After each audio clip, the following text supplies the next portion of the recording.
the second we met Tami, she reminded us so much of Shay, and in her strength, in her free spirit, in her willingness to lead a different kind of life that follows her own sort of horizon and her own path. That reminded us a lot of Shailene. And so when we finished, as soon as we finished writing the script, she was the first person we actually sent it to.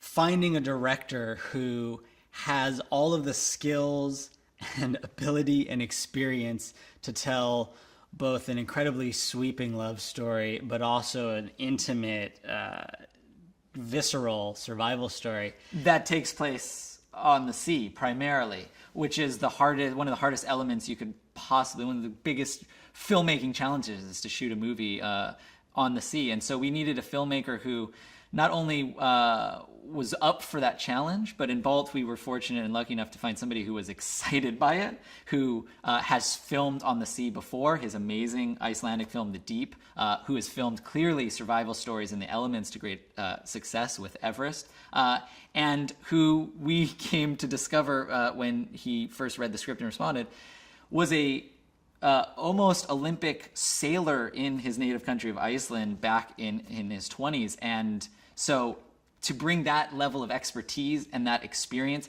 that excitement, that energy that Balt has constantly to the film was infectious. And when we first met him, he got the story. He was up for the challenge more than any other filmmaker who responded. And so we were just, we feel blessed that he wanted to do this movie and that he was clearly the right. Well, it was a very director. Narrow target, and Balt is essentially hit right at the bullseye. We couldn't have found a director who was more perfectly tailor-made to bring this story to life.